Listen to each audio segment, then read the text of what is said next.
Hey everybody, my name is Don Bailey and I am Talia Dauer's flute teacher for the past year and a half about. And I want to thank you for letting me be a part of your meeting today. I think it's a great thing what you're doing with Tri-M, especially in these difficult times when we're not able to mingle with people. We need to do all sorts of things to bring us together and to keep the motivation and the music alive. Talia said that I could talk about anything I wanted to. Of course, if I were there in person, I would ask you questions and you would give me all sorts of feedback. But I thought I would just talk about a few things in general. One question that I would ask you if I were there is, why are you in music at all? I understand that you're band, orchestra, and choir members, so you're sort of all over.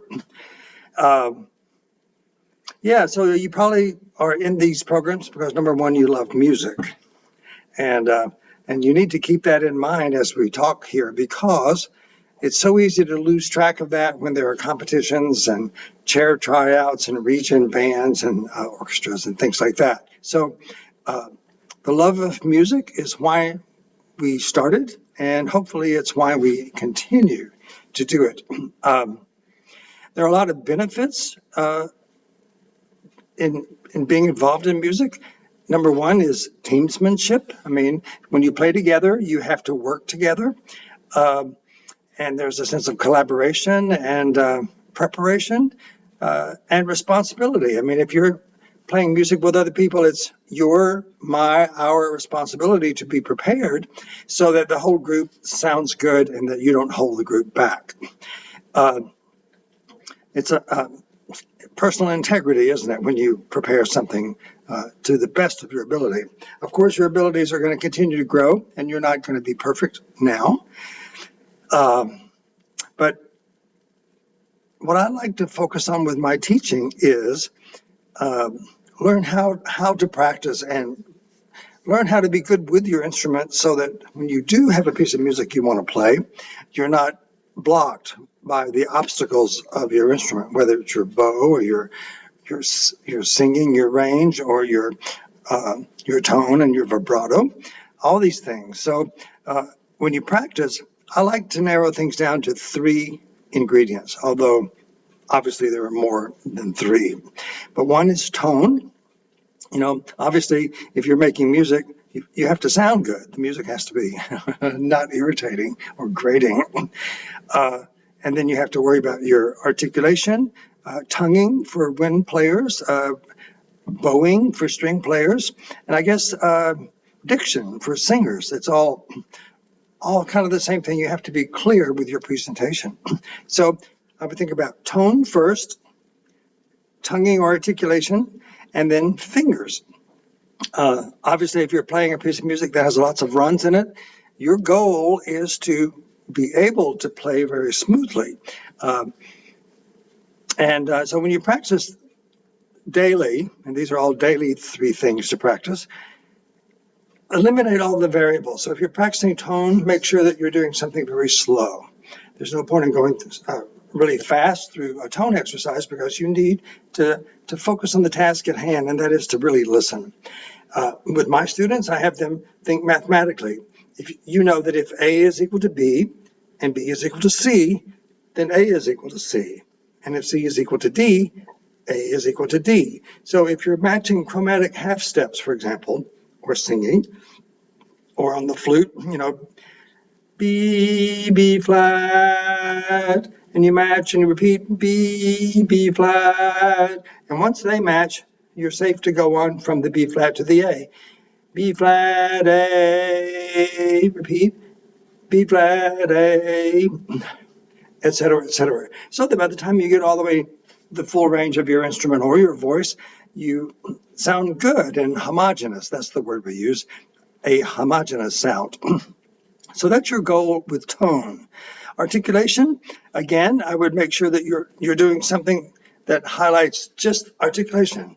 Don't play necessarily fast. I like to do a chromatic expansion thing, just going ta, ta, ta, ta, ta, ta, ta, ta, ta, ta.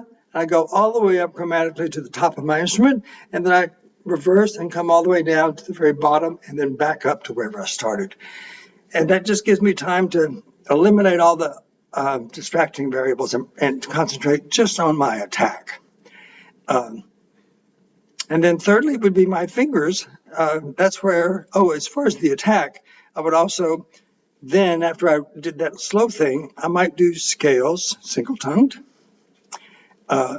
double-tongued, triple-tongued, and just to get some speed in there and to be able to mimic that great tonguing that I learned and practiced as I'm playing. So the third one is the fingers and the fluidity and evenness of fingers. And then I just really basically repeat my scale stuff, but slurred, right? So I'm not worrying about my articulation. I'm just trying to go even fingers. And I do want to say something about technique. I read an article once called Of Mind, Muscle, and Music. And the analogy of playing an instrument or singing, whatever, is as if you were throwing a baseball. If you imagine, you pull your arm back, you're in control, and then you start to bring it forward and you're still in control. So if you need to adjust the aim, maybe, you have a little time to adjust. However, once you reach a point of no return and the ball is and your arm is moving forward, it's so fast they call it a ballistic movement. And at that point, you can't make any corrections. So imagine that same thing on your violin or your singing or your flute. If you're playing, between these two notes, if you go slowly enough, you can make a correction. But if you go too fast, then there is no room for correction. And that's where your sloppy technique takes hold. And that's completely non-productive. So I would just go slowly. Every musician will tell you to practice slowly because it trains your fingers to know what to do so that when you do go ballistic, sounds terrible, doesn't it? Ballistic. But when you do get so fast it is ballistic, your fingers know what to do. So tone, articulation, fingers. And if you do a little bit of practice on those three things every day, and even 15 minutes, 10 minutes, and just do that, then when you pick up your flute to play your music or your etudes, your solos, or your band music, choir music, you'll have the technique, the fundamentals that will enable you to do that. Otherwise, you're going to be fighting your instrument when you know what you want to sound like, but if you can't deliver it because of your instrument, who wants to hear that?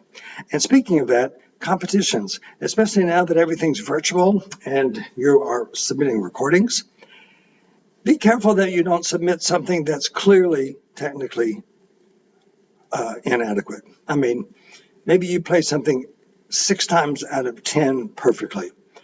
But one of those times you sort of fumble and you start over in a technical passage.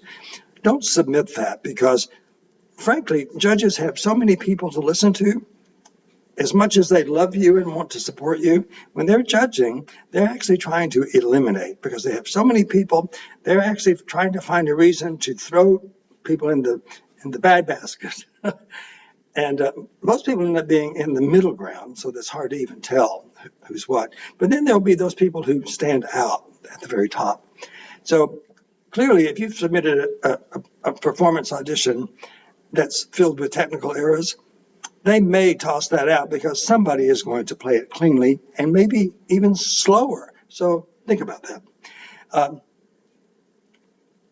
I once had a student remind me that aside from their parents, I was their most influential role model for their entire lives. Some students have started with me from the 4th grade all the way through college and on. So I suppose that's correct. Aside from their parents, I saw them once a week. So I have a responsibility to really be a good example. But I think it's a two-way thing. If you're taking lessons with someone who believes in you, I think you have a responsibility to reciprocate and treat it with that same kind of respect. Boy, I had no idea what I was going to say, but maybe that's good enough. The main ingredient is to love what you do. And then second, I left this out. I teach a class called Listen. And I actually have a student come up to the front of the room and play a simple melody that I have on the screen.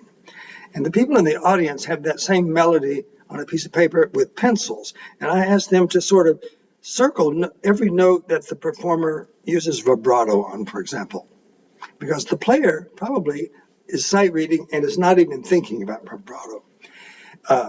So then we're training people to listen to what they play. And then we actually remove all that vibrato. We remove the vibrato, we remove the dynamics, and we just go for a basic continuous line. And then we add dynamics, still no vibrato. So we're building the melody up from the bottom. And by the time I ask them to add vibrato or expression, they almost always are taken aback by how awful it sounds, because they've just heard it all this time without any interruption. But now they're applying vibrato everywhere, and it's like putting ketchup all over the music when you do it without thinking about it. Use it as an ornament. Okay, so it's all about listening, and there are all different ways to play. Don't judge people by their sound or whatever, but just know what you like and try to get over the obstacles of your instrument so that you can deliver. And that's the other thing, deliver. You have to have a point of view when you play, and just sell it. Believe in what you do. But number one, love what you do, and be good to each other. Okay, that's all I have to say. Good luck. Continue to play, make music. Bye.